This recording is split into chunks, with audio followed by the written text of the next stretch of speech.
पूछा है किसी ने ओशो से, क्या आप किसी गुरुओं के गुरु द्वारा निर्देश ग्रहण करते हैं? मैं किसी प्राचीन मार्ग पर नहीं हूँ, अतः कुछ बातें समझ लेनी हैं। मैं महावीर की भांति नहीं हूँ, जो 24 तीर्थंकरों के लंबे क्रम के अंतिम छोर थे। वे 24 में थे। अतीत में पिछले 23 में से प्रत्येक तीर्थंकर गुरुओं का गुरु हो गया था, भगवान हो गया था, उसी मार्ग पर, उसी विधि से, उसी जीवन क्रम से, उसी उपाय से।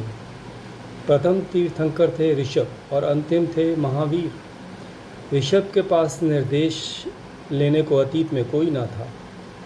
मैं महावीर की भांति नहीं, ऋषभ की ही भांति हूँ। मैं एक परंपरा का आरंभ हूँ, अंत नहीं। बहुत आ रहे होंगे इसी मार्ग पर, इसलिए मैं निर्देशों के लिए किसी की प्रतीक्षा नहीं कर सकता। ऐसा होना संभव नहीं। एक परंपरा जन्मती है और फिर वह परंपरा मर जाती है, बिल्कुल ऐसे ही जैसे व्यक्ति जन्म लेते हैं और मर जाते हैं। मैं आरंभ हूँ, अंत नहीं। जब कोई श्रृंखला के मध्य में होता है या अंत में होता है, तो वह गुरुओं के मूल गुरु से निर्देश प्राप्त करता है। मैं किसी मार्ग पर नहीं हूँ। इसका कारण यह है कि मैंने बहुत सारे गुरुओं के साथ कार्य किया है, लेकिन मैं शिष्य कभी नहीं रहा। मैं एक घुमक्कड़, एक यायावर था। बहुत सारी ज़िंदगियों में से भ्रमण करता रहा, बहुत परंपराओं को आड़े तिरछे ढंग से पार करता रहा, बहुत समुदायों के साथ, संप्रदायों के साथ, विधियों के साथ रहा, लेकिन किसी के साथ संबंधित नहीं हुआ। मुझे प्रेम सहित स्वीकारा गया, लेकिन मैं हिस्सा कभी ना बना। ज़्यादा से ज़्यादा मैं एक मेहमान था, रात भर ठहरने वाला। इसलिए मैंने इतना ज़्यादा सीख लिया। तुम एक मार्ग पर इतना ज़्यादा नहीं सीख सकते, यह बात असंभव है। यदि तुम एक मार्ग से बढ़ते हो तो तुम उसके बारे में सब कुछ जानते होते हो, लेकिन किसी और चीज़ के बारे में कुछ नहीं जानते। तुम्हारा सारा अस्तित्व इनमें समाविष्ट हो जाता है। मेरा ढंग ऐसा नहीं रहा।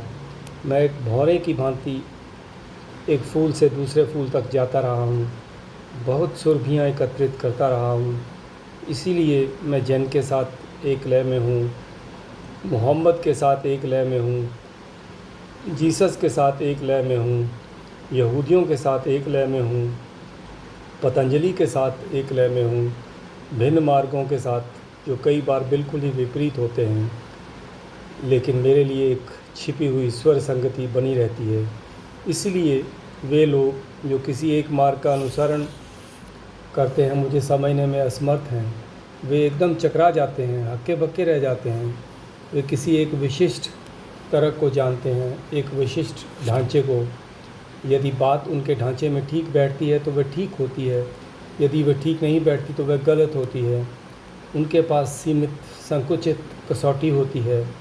मेरे लिए कोई कसौटी अस्तित्व नहीं रखती, क्योंकि मैं बहुत से ढांचों के साथ रहता रहा हूँ। मैं कहीं भी निश्चिंत रह सकता हूँ। कोई मेरे लिए पराया नहीं है और मैं किसी के लिए अजनबी नहीं। लेकिन यह बात एक समस्या बना देती है। मैं किसी के लिए अजनबी नहीं हूँ, लेकिन हर कोई मेरे प्रति अजनबी बन जाता है। ऐसा ही होना होता है। यदि तुम एक विशिष्ट पंथ से संबंधित नहीं होते तो हर कोई तुम्हारे बारे में यूँ सोचता है जैसे कि तुम कोई शत्रु हो। हिंदू मेरे विरुद्ध होंगे, ईसाई मेरे विरुद्ध होंगे, यहूदी मेरे विरुद्ध होंगे, जैन मेरे विरुद्ध होंगे, और मैं किसी के विरुद्ध नहीं, क्योंकि वे अपना ढांचा मुझ में नहीं पा सकते। वे मेरे विरुद्ध हो जाएंगे। और मैं किसी एक ढांचे की बात नहीं कर रहा, बल्कि मैं ज़्यादा गहरे ढांचे के बारे में कह रहा हूँ, जो सारे ढांचों को पकड़े रखता है। एक ढांचा होता है, दूसरा ढांचा होता है, फिर दूसरा ढांचा, ऐसे लाखों ढांचे हैं। फिर सारे ढांचे किसी छिपी हुई चीज़ द्वारा पकड़ लिए जाते हैं, जो कि ढांचों का मूल ढांचा होता है, जो है छिपी हुई समस्वरता। वे इसे देख नहीं सकते, लेकिन वे गलत भी नहीं हैं। जब तुम एक निश्चित परंपरा के साथ जीते हो, एक निश्चित दर्शन के साथ, चीज़ों को देखने के लिए निश्चित ढंग के साथ, तो तुम उसके साथ समस्वर में होते हो। एक ढंग से मैं कभी किसी के साथ मिला हुआ नहीं था, इतना जल्दी नहीं, इतना ज़्यादा नहीं कि मैं उनके ढांचे का एक हिस्सा बन सकता। एक अर्थ में यह दुर्भाग्य है, लेकिन दूसरे अर्थ में यह बात वरदान साबित हुई। जिन्होंने मेरे साथ कार्य किया उनमें से कईयों से ने मुक्ति प्राप्त कर ली मुझसे पहले ही। मेरे लिए यह दुर्भाग्य था। मैं पीछे देर लगाता रहा और देर लगाता रहा, इस कारण कि कभी समग्र रूप से किसी के साथ कार्य नहीं किया। बढ़ता रहा एक जगह से दूसरी जगह। जिन्होंने आरंभ किया मेरे साथ उनमें से बहुत उपलब्ध हो गए।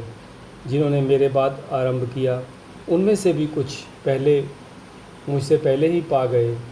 यह दुर्भाग्य था, लेकिन एक दूसरे अर्थ में यह बात वरदान रही, क्योंकि मैं हर घर की जानता हूँ। हो सकता है मैं किसी घर से संबंधित ना हूँ, लेकिन मैं परिचित हूँ हर किसी से। इसलिए मेरे लिए कोई गुरुओं का प्रधान गुरु नहीं। मैं कभी शिष्य ना था। गुरुओं के गुरु से निर्देशित होने के लिए तुम्हें किसी निश्चित गुरु का शिष्य होना होता है, तब तुम निर्देशित किए जा सकते हो, तब तुम जान लेते हो उस भाषा को। अतः मैं किसी के द्वारा निर्देशित नहीं किया जाता हूँ, बल्कि बहुतों द्वारा मदद पाता हूँ। इस भेद को समझ लेना। मैं निर्देशित नहीं होता, मैं ग्रहण नहीं करता इस प्रकार की आज्ञाएँ, यह करो या कि वह मत करो, बल्कि मैं बहुतों द्वारा मदद पाता हूँ। शायद जैन यह महसूस ना करते हों कि मैं उनसे संबंधित हूँ, लेकिन महावीर इसे अनुभव करते हैं, क्योंकि कम से कम वे देख सकते हैं ढांचों के मूल ढांचे को।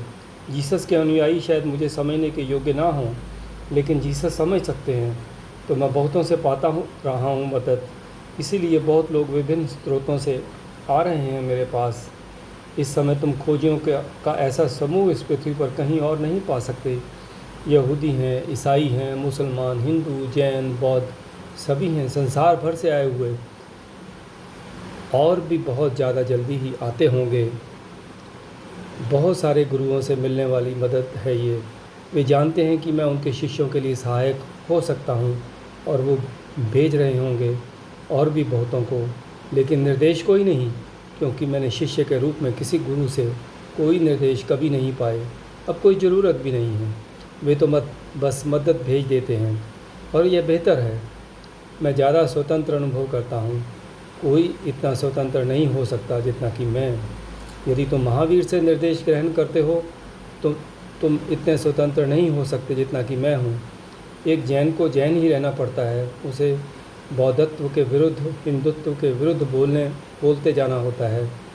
उसे ऐसा करना पड़ता है, क्योंकि बहुत सारे ढांचों और परंपराओं का एक संघर्ष होता है, और परंपराओं को संघर्ष करना होता है यदि वे जीवित रहना चाहती हैं। तो शिष्यों के लिए उन्हें विवाद प्रिय होना होता है। उन्हें कहना ही होता है कि वह गलत है, क्योंकि केवल तभी एक शिष्य अनुभव कर सकता है यह ठीक है। गलत के विरुद्ध शिष्य अनुभव कर लेता है कि क्या सही है। मेरे साथ तुम असमंजस में पड़ जाओगे।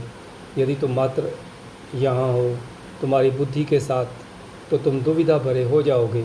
तुम पागल हो जाओगे, क्योंकि इस क्षण मैं कुछ कहता हूँ और अगले क्षण मैं इसके विपरीत कह देता हूँ, क्योंकि इस क्षण मैं एक परंपरा की बात कर रहा था और दूसरे क्षण मैं दूसरे के बारे में कह रहा होता हूँ, और कई बार मैं किसी परंपरा के बारे में नहीं कह रहा होता हूँ, मैं अपने बारे में कह रहा होता हूँ। तब तुम इसे नहीं पा सकते कहीं किसी शास्त्र में, लेकिन मैं मदद पा लेता हूँ, और यह मदद सुंदर होती है, क्योंकि इसका अनुसरण करने की मुझे कोई अपेक्षा नहीं की जाती। मैं इसके पीछे चलने को बाध्य नहीं हूँ, यह मुझ पर है। मदद बिना शर्त दी जाती है। यदि मैं इसे लेने जैसा अनुभव करता हूँ तो ले लूँगा इसे। यदि मैं ऐसा अनुभव नहीं करता तो मैं नहीं लूँगा इसे। किसी के प्रति मेरा कोई आबंध नहीं है। लेकिन यदि तुम किसी दिन संबोधि को उपलब्ध हो जाते हो तो तुम निर्देश प्राप्त कर सकते हो। यदि मैं देह में ना रहूं तब तुम मुझसे निर्देश प्राप्त कर सकते हो। ऐसा सदा घटता है पहले व्यक्ति के साथ। जब परंपरा प्रारंभ होती है, यह एक प्रारंभ होता है, एक जन्म, और तुम जन्मने की प्रक्रिया के निकट होते हो। और यह सुंदरतम बात होती है जब कोई चीज़ जन्म लेती है, क्योंकि तब यह सर्वाधिक जीवंत होती है। धीरे धीरे जैसे कि बच्चा बढ़ता है तो यह बच्चा मृत्यु की ओर और निकट पहुंच रहा होता है। परंपरा सबसे ज़्यादा ताज़ी होती है जब वह जन्मती है।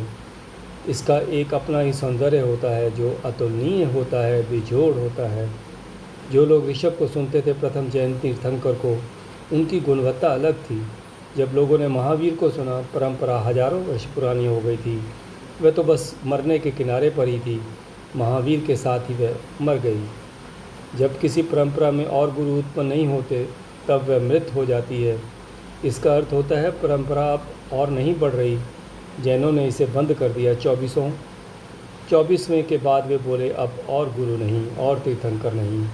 नानक के साथ होना सुंदर था, क्योंकि वह एक कुछ नया बाहर आ रहा था गर्भ से, ब्रह्मांड के गर्भ से। यह बच्चे को पैदा होते देखने जैसा ही था।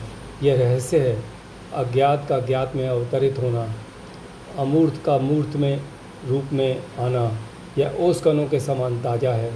जल्दी ही हर चीज़ ढंक जाएगी धूल से। जल्दी ही जैसे जैसे समय गुजरता है, चीज़ें पुरानी पड़ती चली जाएंगी। लेकिन सिखों के 10वें गुरु तक चीज़ें मृत हो गईं। तब उन्होंने श्रृंखला बंद होने की घोषणा की और वे बोले, अब और गुरु नहीं, अब धर्म ग्रंथ स्वयं ही गुरु होगा। इसीलिए सिख अपने धर्म ग्रंथ को कहते हैं गुरु ग्रंथ। अब और व्यक्ति वहाँ नहीं होंगे। अब तो बस मरा हुआ शास्त्र ही गुरु होगा। और जब कोई शास्त्र मृत हो जाता है, तब वह व्यर्थ हो जाता है। ना ही केवल व्यर्थ होता है, वह विषैला होता है। किसी मरी हुई चीज़ को अपने में मत आने दो, यह विष उत्पन्न करेगी। यह तुम्हारा समस्त व्यवस्था को विनिष्ट कर देगी। यहाँ कुछ नया जन्मा है, यह एक प्रारंभ है, यह ताज़ा है, लेकिन इसीलिए बहुत कठिन भी है इसे समझना। यदि तुम गंगोत्री पर जाते हो, गंगा के स्रोत तक, यह इतना छोटा होता है, वहाँ ताज़ा होता है निसंदेह। फिर कभी गंगा इतनी ताज़ी नहीं होगी, क्योंकि जब वह बहती है तो बहुत सारी चीज़ें एकत्रित कर लेती है, संचित कर लेती है, और अधिक गंदी होती जाती है। काशी में ये सबसे अधिक गंदी होती है, लेकिन वहाँ तुम इसे कहते हो पवित्र गंगा, क्योंकि अब ये इतनी बड़ी होती है, ये इतनी अधिक बढ़ती जाती है। यह एक अंधा आदमी भी देख सकता है इसे। गंगोत्री पर प्रारंभ पर, स्रोत पर तुम्हें बहुत संवेदनशील होने की ज़रूरत होती है।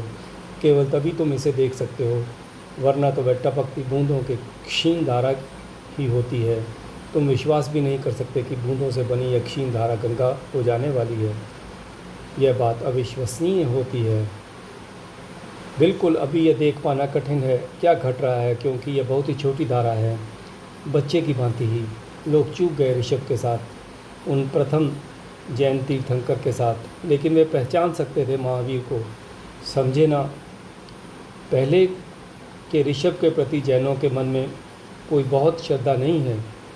वस्तुतः वे अपनी सारी श्रद्धांजलि देते हैं महावीर को। तथ्य यह है कि पश्चिमी मन के अनुसार महावीर प्रवर्तक हैं जैन धर्म के, क्योंकि भारत में महावीर पर इतनी श्रद्धा रखी जाती है जैसे, तो कैसे दूसरे अनुभव कर सकते हैं कि कोई और है प्रवर्तक। ऋषभ विस्मृत हो गए हैं, कोई दंत कथा हो गए हैं, भुलाए जा चुके हैं। शायद वे हुए हों, शायद ना हुए हों। वे ऐतिहासिक नहीं प्रतीत होते, वे धुंधले अतीत के हैं, और तुम उनके बारे में ज़्यादा कुछ जानते नहीं। महावीर ऐतिहासिक हैं, और वे गंगा की भांति, बनारस के निकट की गंगा जो बहुत विस्तृत होती है। ध्यान रहे कि प्रारंभ छोटा होता है, लेकिन फिर कभी रहस्य इतना गहन न होगा जितना कि शुरू में होता है। प्रारंभ जीवन है और अंत में मृत्यु। महावीर के साथ जैन परंपरा में मृत्यु प्रविष्ट हो जाती है, ऋषभ के साथ जीवन प्रविष्ट होता है, ऊंचे हिमालय से उतर आता है पृथ्वी तक।